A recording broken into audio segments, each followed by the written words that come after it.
안녕하세요. 저는 르네상스와 이탈리아의 문화에 대해서 맡은 김시우라고 합니다. 르네상스란 학문 또는 예술의 부활이라는 뜻으로 어두웠던 중세시대가 새롭게 부활했다는 뜻입니다. 그래서 르네상스 시대에는 유독 훌륭한 예술가들과 철학자들이 많은데 그 예로는 다빈치, 미켈란젤로, 라파엘로들이 있습니다.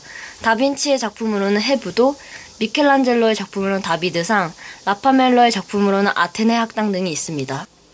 이탈리아는 고마 로마 시대 때부터 풍부한 문화가 쌓여 있었으며 지리적으로는 이슬람과 동로마의 문화를 접하기 쉬운 위치로 이들의 문화를 서유럽과 연결하는 통로 역할을 하였습니다. 14세기에는 이러한 장점을 바탕으로 상업도 활발하게 되었고 이러한 경제력을 기반으로 도시국가가 형성되었습니다. 또한 시민들도 정치에 참여하면서 이탈리아는 더욱더 발전하게 됐습니다. 르네상스의 근본 정신은 종교적 속박에서 벗어나 인간을 새롭게 발견하고 세상의 중심에 놓으려는 인문주의였습니다. 인문주의자들은 그리스, 로마의 고전을 수집하고 연구하는 일에 몰두했고 신이 아닌 인간의 개성과 자유로운 정신을 탐구하기 시작했습니다. 그래서 르네상스 시대에 그려진 그림으로는 천지창조, 모나리자 등이 있고 당시는 건축학도 많이 발전했습니다. 안녕하십니까. 저는 알프스 이북의 르네상스와 과학기술에 대해 설명할 주영진입니다. 르네상스는 이탈리아의 르네상스 이후 대략 16세기 이후 르네상스는 알프스 산맥을 넘어 북유럽으로 퍼져나갔습니다. 하지만 중유럽의 르네상스는 김시우가 앞에서 얘기한 것처럼 자유신을 떠나 자유분방하고 세속적이었던 이탈리아의 르네상스와는 다르고 기본적으로 모든 것이 중심에 신이 있었습니다. 북유럽의 르네상스를 이끌었던 인문주의자로는 에라스무스, 토머스 모어, 멜라이톤 등이 있습니다. 그리고 북부유럽의 또 다른 특징은 당시 유럽의 종교적 보편 언어가 아닌 각 나라의 언어로 문학을 표현하는 국민문학의 시대가 열렸다는 점입니다. 그 결과 영국의 유명한 작가들이 등장할 수 있었습니다. 그중 에라스무스가 쓴 우신예친의 일부 중에 요즘 교회는 교회의식을 통해 축복이나 저주의 말을 하고 감시효등만 번쩍이면 그것이면 충분히 그리스도에게 충성하였다고 생각한다. 기적을 향한다는 것은 이미 시대에 뒤떨어진 낡아빠진 관습이다. 민중을 교회하는 것은 필요한 일이다. 성수하는 것은 학교에서나 할 일이다. 또한 토마스 모어의 유토피아는 그렇게 온순하고 모기를 조금만 먹던 양들이 요즘에는 너무나 지나치게 많이 먹고 사나워져 과장해서 말한다면 인간까지도 먹어치우고 있습니다. 비싼 양털을 얻을 수 있는 곳이라면 귀족과 신사, 성직자인 순원장까지도 백성들의 경력지를 빼앗아 온통 목장으로 만들어버리기 때문입니다. 한편 르네상스의 시대에 인간과 자연에 대한 관심을 과학과 기술의 발달을 가져왔다.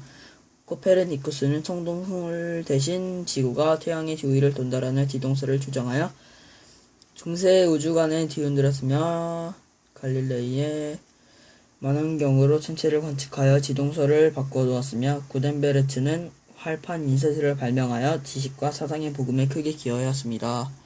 안녕하세요. 저는 종교개혁의 설명을 맡은 은도환이라고 합니다. 종교개혁은 16세기 이후 가톨릭의 부패에서 이에 시작됐다고 보면 됩니다.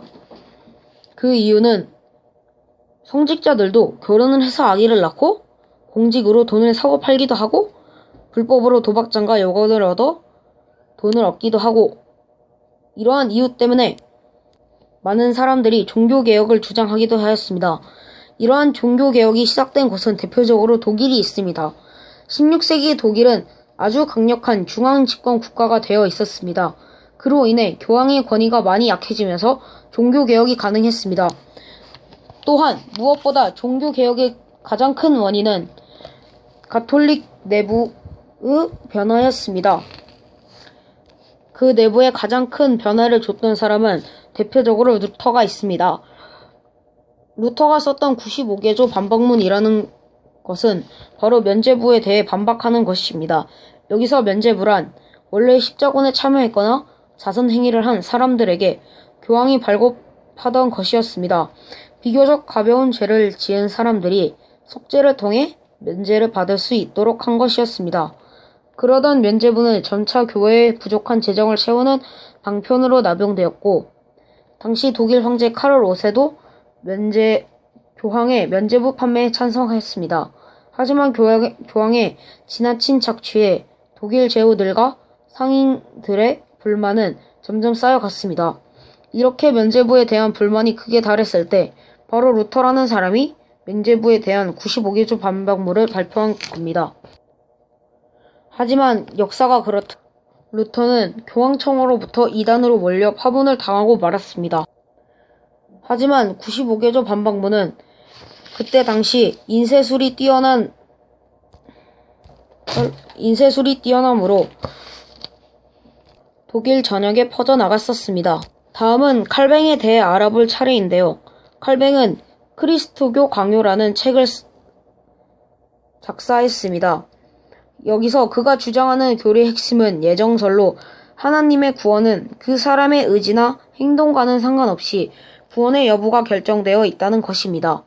그래서 인간의 직업은 하나님이 정해주신 신성하고 평등한 것이며 근검절약을 생활화해야 한다고 주장했습니다. 이러한 교리는 당시 경제적으로 성장하고 있던 상공시민 계층의 호응을 받게 되어 근대적 직업관과 생활윤리의 형성에 크게 공헌하였습니다. 프랑스의 위그노, 스코틀랜드의 장로교, 잉글랜드의 청교도, 네덜란드의 고이센 등이 칼뱅교 계통의 신교도 등이었습니다. 다음으로는 영국의 국교회의 탄생에 대해 알아보겠습니다.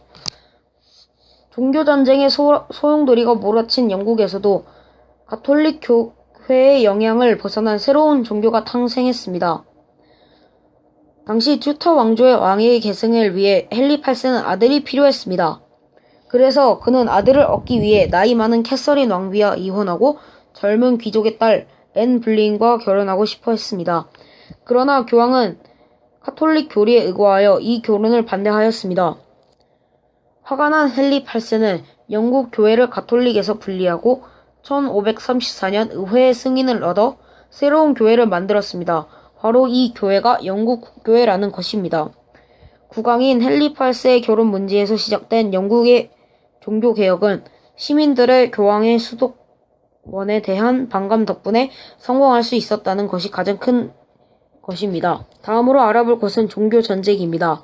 종교전쟁은 1618년에서 1648년 사이에 독일에서 일어난 최대의 종교전쟁입니다.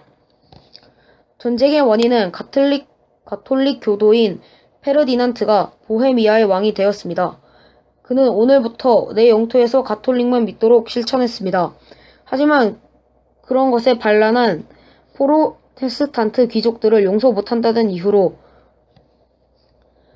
보헤미아의 왕은 그 귀족들과 전쟁을 일으키게 됩니다. 그 후 30년간 전쟁을 하면서 왕도 바뀌고 여러 것이 바뀌었습니다. 그리고 1637년 독일 황해를 계승한 페르디난트 3세가 전세가 불리해지자 1641년 종전을 제의했고 1648년 페스트팔렌 조약을 체결했습니다. 이 조약으로 30년간 종교전쟁은 종지부를 찍었습니다. 당시 독일의 국토의 황폐화에 대해 알아보겠습니다. 전쟁 전에는 2100만이었던 인구가 전쟁 후에 1350만으로 급격히 인구가 감소하게 되었습니다. 이 전쟁으로 종교 선택의 자유가 되고 또한 에스파냐는 네덜란드령을 잃었고 서유럽에서 주도권을 상실했습니다. 고추 참치, 고추 참치, 참치, 고추 참치, 또한 네덜란드는 고추 참치, 고추 참치, 참치, 고추 참치. 이상으로 종교개혁에 대해 모든 것을 마치겠습니다. 감사합니다.